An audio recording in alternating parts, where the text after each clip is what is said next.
Hi. Railway previous questions ఈ వీడియోలో మరికొన్ని డిస్కస్ చేద్దాం. ఎన్టీపీసీ కావచ్చు, group D, RPF, ALP technician కావచ్చు, ఎనీ రైల్వే ఎగ్జామ్స్కి ప్రిపేర్ అయ్యే ప్రతి ఒక్క ఆస్పిరెంట్ దగ్గర ఉండాల్సిన బుక్. తెలుగులో ఇప్పటి వరకు మీకు ప్రీవియస్ క్వశ్చన్స్కి సంబంధించిన బుక్ లేదు. సో మనమే ముందుగా తీసుకురావడం జరిగింది.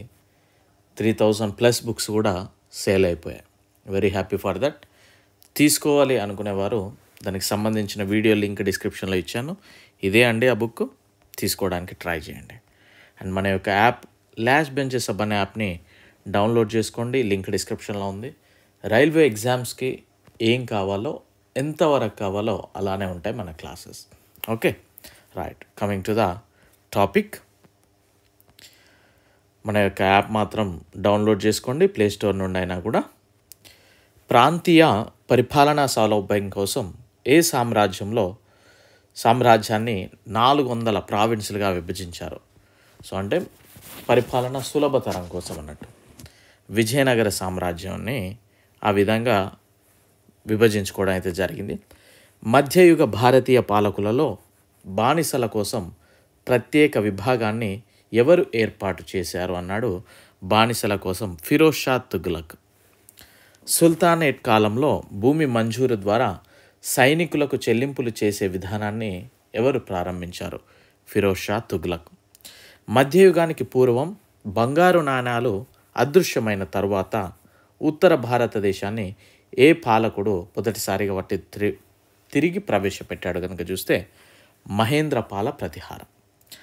ఆదర్శవంతమైన ముస్లిం పాలకుడి సద్గుణాలు ఏ గ్రంథంలో వివరించబడ్డాయి?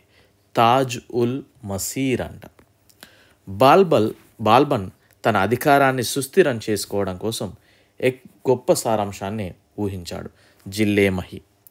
మీనాక్షి ఆలయంలోని ప్రధాన భాగాన్ని 17వ శతాబ్దం మధ్యలో ఎవరు నిర్మించారు? తిరుమల్లాల్ నాయక్.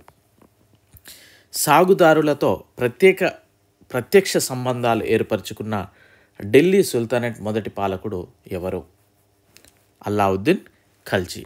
8 మంది సుల్తాన్ల పాలనను ఎవరు చూశారంటే అమీర్ ఖుస్రో అండి. Very important question.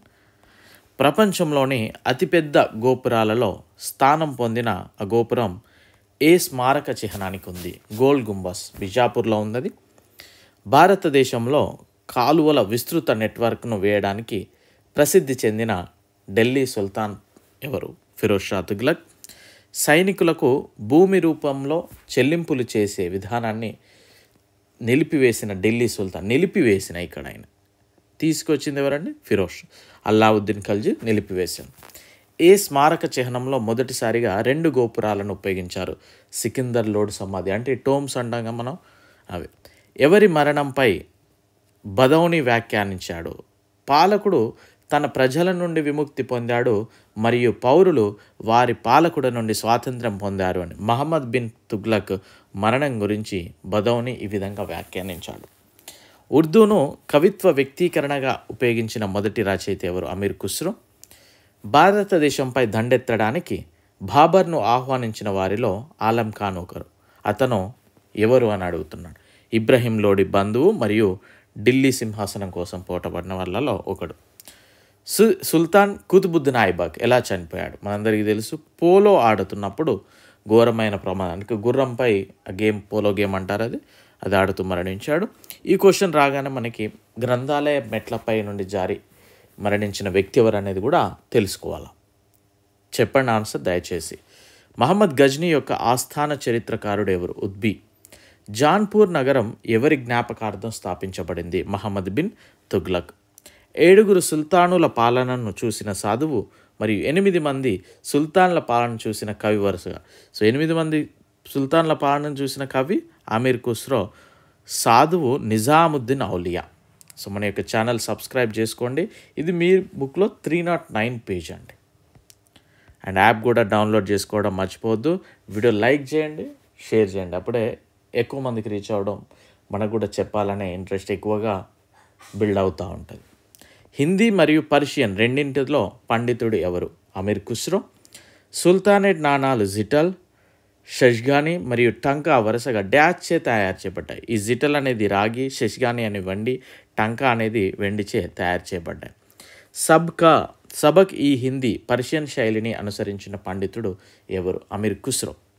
Amuktamalyada Srikrishnadevarayalu అనే తన ప్రసిద్ధ రచనను ఏ భాషలో రచించారు? తెలుగు. గోల్కొండలో హిందూ షాహీ రాజ్యాన్ని స్థాపించిన పాలకుడు ఎవరు? కాకతీయులు. ఏ పాలకుని ఆంధ్ర భోజ అనే పేరుగా కూడా పిలుస్తారు? కృష్ణదేవరాయల్ని. మహమ్మద్ గోరీని ఓడించిన మొదటి భారతీయ పాలకుడు ఎవరు? భీమా 2 అని కూడా చెప్పొచ్చు. బెంగాల్ మరియు బీహార్లపై మహమ్మద్ గోరీ యొక్క ఏ బానిస విజయాలు నమోదు చేశారు? బక్తియర్ ఖల్జీ. మహమ్మద్ బిన్ కాసిం ఏ సంవత్సరంలో సింధును జయించాడు? 712 క్రీస్తు శకం. సుల్తానేట్ కాలంలో చాలామంది అమీర్లు మరియు సుల్తానులు ఏ తరగతికి చెందిన? టర్కీ వాసులే కదంతా. మహమ్మద్ బిన్ కాసిం ఒక అరబియన్. ఢిల్లీ సుల్తానేట్ కాలంలో మార్కెట్ సంస్కరణలను ఎవరు ప్రవేశపెట్టారంటే అల్లావుద్దీన్ ఖల్జీ.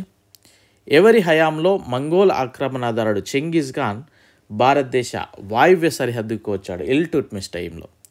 తల్లికోట యుద్ధం ఎప్పుడు జరిగింది? 1565. సో వార్స్ కూడా వెరీ ఇంపార్టెంట్. మూరిష్ యాత్రికుడు ఇబన్ బటుటహా ఎవరి హయాంలో భారతదేశానికి వచ్చాడు? మహమ్మద్ బిన్ తుగ్లక్. అమీర్ ఖుస్రో ఎవరి ఆస్థాన కవి? అలావుద్దీన్ ఖల్జీ. భారతదేశంలో ముస్లిం పాలనను స్థాపించిన యుద్ధం ఏది? రెండవ తరైన్ యుద్ధం. సో ఫస్ట్ తరైన్ యుద్ధం ఏ ఇయర్లో జరిగింది? సెకండ్ది ఏ ఇయర్లో జరిగింది? ఎవరెవరి మధ్య జరిగింది? ఏ యుద్ధంలో ఎవరు గెలిచారు? ఇది వెరీ ఇంపార్టెంట్, ఇలా చదవాలి.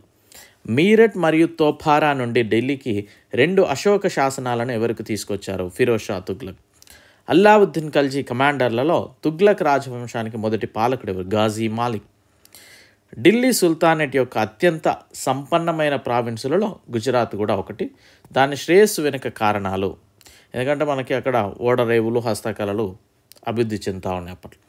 ఎవరి పాలనలో తైమూర్ భారతదేశాన్ని ఆక్రమించాడు? నజీరుద్దీన్ మహమ్మద్. సో మన యొక్క ఛానల్ సబ్స్క్రైబ్ చేసుకోవడం మాత్రం మర్చిపోకండి. అండ్ ప్రతి క్లాస్ ఫాలో అవ్వండి. రైల్వే ఎగ్జామ్స్కి ఎలా ప్రిపేర్ అవ్వాలో అలానే మనం చెప్పడం జరుగుతూ ఉంటుంది. అండ్ ఇక్కడ మనం ఏదైతే మొట్టమొదటిసారిగా రిలీజ్ చేసామో ఈ బుక్ ప్రతి ఒక్క ఆస్పిరెంట్ తీసుకోవడానికి ప్రయత్నం చేయండి. ఓకే, ప్రతి ఒక్కరి దగ్గర ఉండాల్సిన పుస్తకం. ఓకేనా? Thank you. I wish you very good luck. Bye.